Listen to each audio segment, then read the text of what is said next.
반갑습니다. 오늘은 9월 10일 목요일입니다.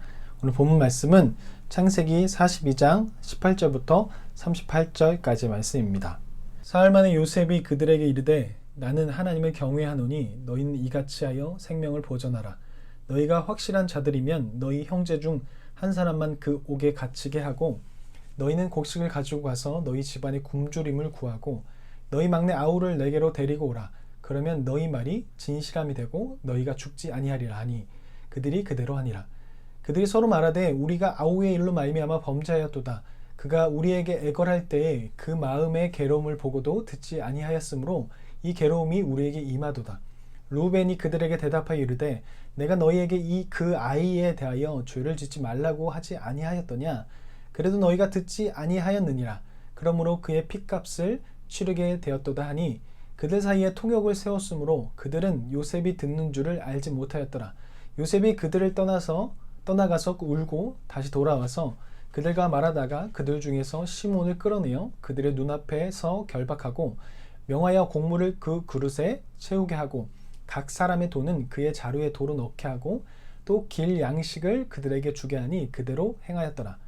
그들이 곡식을 나귀에 싣고 그곳을 떠났더니 한 사람이 여관에서 나귀에게 먹이를 주려고 자루를 풀고 본즉 그 돈이 자루의 아기에 있는지라.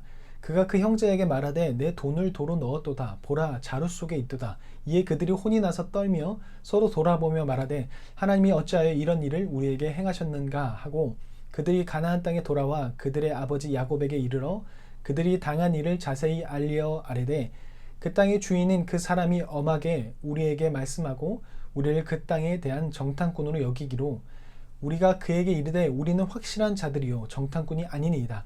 우리는 한 아버지의 아들 12형제로서 하나는 없어지고 막내는 오늘 우리 아버지와 함께 가나안 땅에 있나이다 하였더니 그 땅의 주인은 그 사람이 우리에게 이르되 내가 이같이 하여 너희가 확실한 자들임을 알리니 너희 형제 중에 하나를 내게 두고 양식을 가지고 가서 너희 집안의 굶주림을 구하고 너희 막내 아우를 내게로 데려오라. 그러면 너희가 정탐꾼이 아니요 확실한 자들임을 내가 알고 너희 형제를 너희에게 돌리리니 너희가 이 나라에서 무역하리라 하더이다 하고 각기 자루를 쏟고 본즉 각 사람의 돈뭉치가 그 자루 속에 있는지라. 그들과 그들의 아버지가 돈뭉치를 보고 다 두려워하였더니 그들의 아버지 야곱이 그들에게 이르되 너희가 나에게 내 자식들을 잃게 하도다. 요셉도 없어지고 시몬도 없어졌거늘 베냐민을 또 빼앗아 가고자 하니 이는 다 나를 해롭게 함이로다. 루벤이 그의 아버지에게 말하여 이르되 내가 그를 아버지께로 데리고 오지 아니하거든 내 두 아들을 죽이소서. 그를 내 손에 맡기소서. 내가 그를 아버지께로 데리고 돌아오리이다. 야곱 이르되 내 아들은 너희와 함께 내려가지 못하리니 그의 형은 죽고 그만 남았음이라. 만일 너희가 가는 길에서 재난이 그에게 미치면 너희가 내 흰머리를 슬퍼하며 수올로 내려가게 함이 되리라. 아멘. 오늘 본문 말씀은 어제 말씀 이어서 계속 요셉이 형들에게 한 행동이 나오게 되는데요. 어제 말씀을 보면 요셉이 형들에게 한 명만 가서 베냐민을 데려오도록 하라. 그래서 너희의 그 첩자가 아닌 정탐꾼이 아닌 것을 증명하라 라고 그렇게 이야기하면서 이야기가 마쳤습니다. 당시 애굽은 수많은 사람들이 오게 되었고 또 이스라엘 가나안 땅 지역은 다른 강대국들이 들어오는 길목이었기 때문에 그런 첩자들이 많았다고 합니다. 그래서 그런 첩자들을 구별하는 그런 처소도 따로 있었다라고 이야기해요. 그래서 요셉이 하는 행동이 특별하게 티가 나는 행동이 아니었다는 것이죠. 그래서 그들에게 너네가 첩자가 아닌 것을 밝히기 위해서 한 명이 가서 베냐민을 데려오도록, 그래서 너가 한 말이 거짓이 아닌 것을 증명하도록 해라 라고 했던 것이 어제 말씀입니다. 근데 오늘 말씀에 와서는 그것을 이제 반대로 바꿉니다. 한 명만 감옥에 갇히고 나머지는 돌아가서 양식을 가지고 돌아가서 먹고 베냐민을 데리고 오라 라고 그렇게 바꿔죠. 아마도 요셉이 아버지 야곱이 오랜 시간이 지체할수록 힘들어질 거를 걱정하고 또 그의 가족들을 걱정해서 요셉은 생각을 좀 바꿔서 한 명만 남고 나머지는 다 가서 양식을 가지고 저 굶주린 배를 채우도록 그렇게 바꾼 것으로 보여집니다. 이것을 통해서 아마 요셉의 형제들은 자신이 했던 행동을 떠올랐을 것입니다. 처음에 요셉의 형제들이 요셉을 죽이자고 했었던 그 첫 번째, 그것을 뒤집어서 이제 웅덩이에 빠치자, 그래서 가둬버리자, 그래서 요셉만 가두자 했던 그런 행동이 떠올랐을 것입니다. 왜냐하면 이들이 지금 요셉의 그 행동이 두 가지가 나타나거든요. 첫 번째는 모두 다 갇혀 있고 한 명만 가자라고 했던 것이 이제 반대로 한 명만 가둬 있으면 된다라고 한 행동을 통해서 자신들이 이전에 요셉 한 명을 웅덩이에 빠뜨렸던 것, 그 행동이 떠오르게 했을 겁니다. 아마 데자뷰라고도 말할 수 있는 그런 장면이 나오게 되는 것이죠. 결국 이것을 통해서 그들의 행동이 깨달아졌던 걸로 보여져요. 그래서 21절 말씀을 보면 서로 말하되 우리가 아우의 일로 말미암아 범죄하였도다. 그가 우리에게 애걸할 때에 그 마음의 괴로움을 보고도 듣지 아니하였으므로 이 괴로움이 우리의 임하노다 라고 그렇게 이야기하죠. 자신들이 했던 행동이 깨달아지는 거예요. 그 자신의 잘못으로 인해서 결국 하나님께 벌을 받게 되었다라는 것을 이야기하죠. 그때 루벤이 이야기해요. 그렇게 내가 그때 죽이지 말고 하지 말자고 했던 것을 왜 너네가 안 들어서 결국 우리가 이렇게 되느냐라고 그렇게 이야기를 하게 되죠.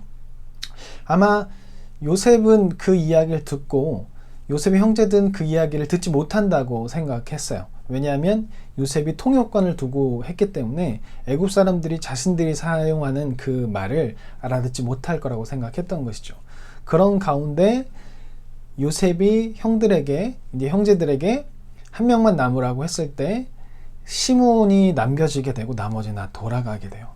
이것에 대해서 정확히 알지는 못하지만 본문이 정확히 말하지 않아서 두 가지로 볼 수 있을 것 같습니다.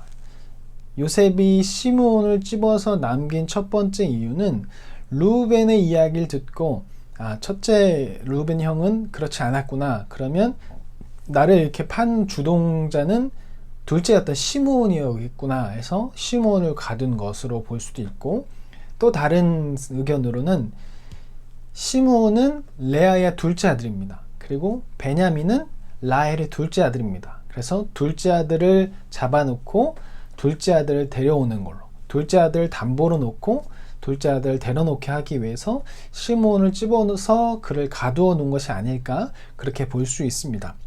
이 이야기를 통해서 요셉은 형들의 이야기를 듣고 눈물을 흘리게 됩니다. 이것을 통해서 요셉은 형들을 용서하기 시작했던 것이죠. 이전에 므낫세를 통해서 하나님께서 역사하셨습니다. 그래서 다 잊게 하셨습니다. 그 고백이 연장선이 되는 것이죠. 형들의 고백을 통해서 요셉의 마음에는 완전한 그 용서가 이루어지게 되었습니다. 그 전에는 하나님을 통해서 용서했다면 이제 사람을 통해서 그 고백을 듣고 형들을 용서할 수 있는, 그래서 아마도 이 눈물은 용서에 대한 눈물과 또 하나님께 대한 감사의 눈물이라고 볼 수 있을 것 같습니다. 하나님께서 나에게 이렇게 회복시켜 주셨다, 이것을 보게 하셨다, 참 감사하다라는 이 감사의 눈물이라고 볼 수 있을 것입니다. 사람을 용서하는 것, 하나님으로부터 은혜와 또 그 주시는 그 눈물로 인해서, 위로 인해서 용서할 수 있습니다. 하지만 거기서 그치는 것이 아니라 사람으로부터 직접 그 용서의 고백을 들었을 때 이 사람은 완전하게 용서할 수 있습니다.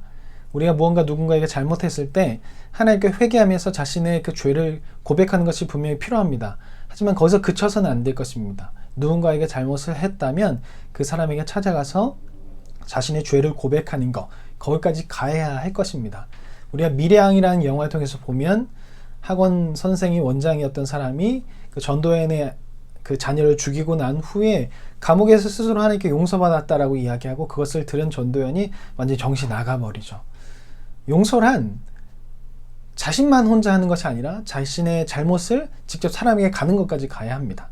혼자 하나님께 용서받았다고 끝내버리는 것은 용서에 대한 잘못 알고 있는 것입니다. 또 회개에 대해서도 잘못 알고 있는 것입니다.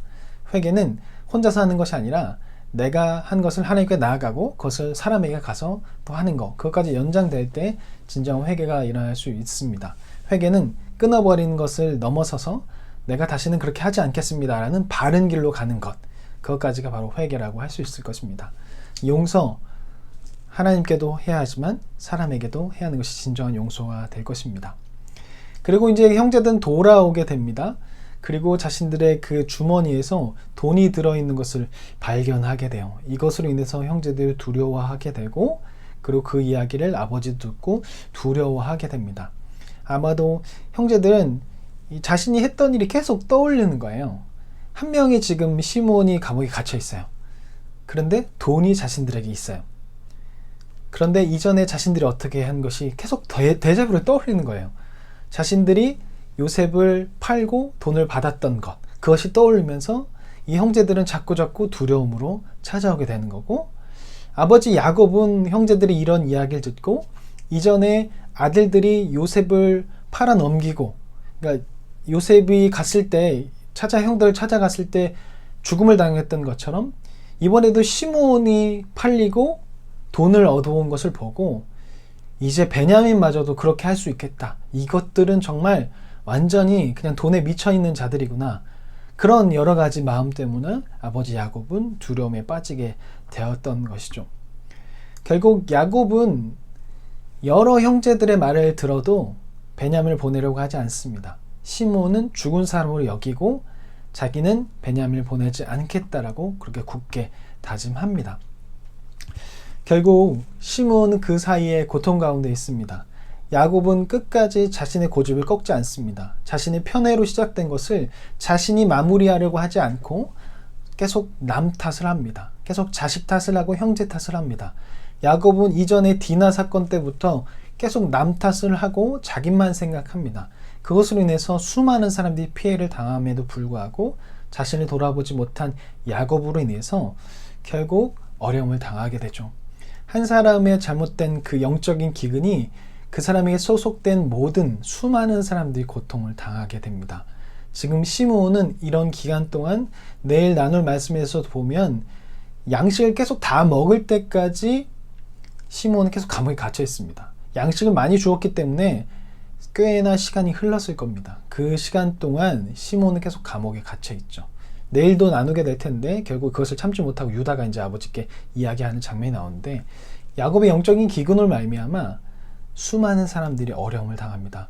오늘날에도 수많은 목사님들에 의해서 그분들의 영적인 기근에 의해서 잘못된 선택과 판단으로 해서 많은 사람들이, 많은 교인들이 어려움을 처하게 되고 있습니다. 목사들 또 교역자들 영적으로 깨어 있어야 합니다. 그리고 성도들도 영적으로 깨어 있어야 합니다.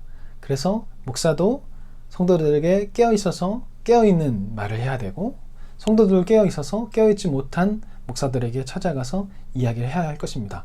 내일 나눌 말씀 유다가 아버지에게 찾아가서 이야기한 것처럼 성도님들도 목사님을 공경하되 영적으로 깨어있지 못하다면 그것을 깨우치기 위해서 이야기를 하는 것, 그것이 바로 교회를 위한 마음이지 않을까 생각합니다. 오늘 하루도 하나님을 바라보면서 영적으로 깨어있어서 우리로 인해서 피해를 당하는 일이 없도록 그렇게 날마다 하나님을 바라볼 수 있는, 또 영적으로 깨어있을 수 있도록 말씀을 보고 찬양하고 기도 가까이 할 수 있는 그런 우리가 되었으면 좋겠습니다. 그러면 내일 뵙겠습니다. 안녕히 계세요.